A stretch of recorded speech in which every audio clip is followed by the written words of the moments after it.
What's up and welcome guys, I'm Malcolm and this is the Logitech MX Keys Mini, a compact wireless keyboard that you can pick up for about $100. Now, if you're anything like me, I've only ever owned cheap, basic keyboards because I never understood the point of spending this much money on something that you literally just type on. But I have been using this thing for about 6 months now and I'm not gonna lie, I kinda get it.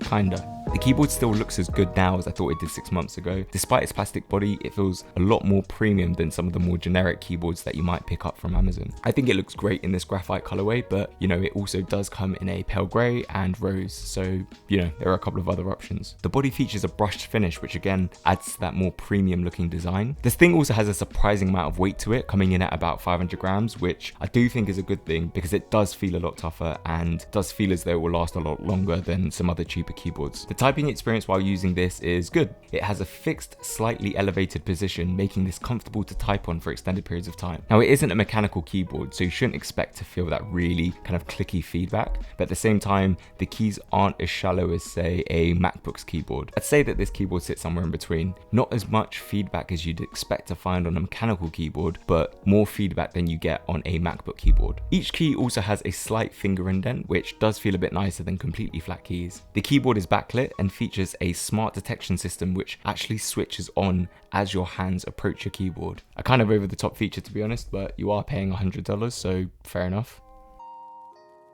Moving on to some of the more unique features of the MX Keys Mini. First up, the addition of an emoji, dictation and mute key in the top row. I personally have never found any use for any of those 3 buttons, and to be honest, I don't really understand why anyone would ever need a dedicated emoji button. Fair play, the mute button's a bit more useful, especially if you do jump on video calls quite frequently, but it's not game changing and I wouldn't pick up this keyboard specifically for that reason. A more useful feature of this keyboard is the ability to connect it with up to 3 different devices and switch between the 3 using the buttons in the top row here. This means that I can have my personal laptop saved on button 1 for example, and have that easily switch over to my work laptop on button 2 without having to jump back into any Bluetooth settings or anything. You're probably thinking this is another gimmicky feature that you won't use, but trust me, it's actually really useful, especially if you have another one of Logitech's wireless mice, which has a similar device pairing system. Finally, the keyboard does work with Logitech's Logi Option software, so you can customize the functionality of the top row keys, which is just a function that you don't find on cheaper keyboards. Now, it is a wireless keyboard, so you are going to have to make sure it's charged. It uses a USB-C type cable and doesn't take any batteries or anything, but once it is fully charged, I've found it to last a very long time, and I think I've actually only charged it once since owning it. Logitech claims with the backlight switched off, it can actually last up to 5 months, which is impressive. Now, do I think this keyboard is worth it?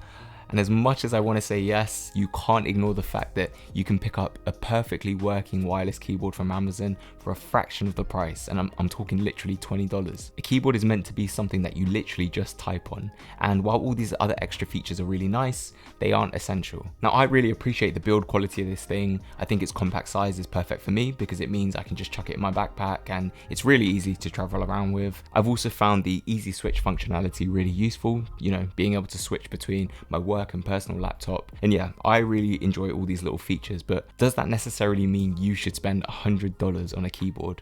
Maybe. I mean, if you've already decided that you want to splash some cash on a more premium keyboard, then the MX Keys Mini definitely won't disappoint. But before you do make that purchase, just have a think if you're actually going to utilize these features and functions that come with an expensive keyboard, because if you're not, then you're just wasting your money. Cool, that's it for this one. Drop a sub if you found it useful, and I will catch you in the next one. Peace.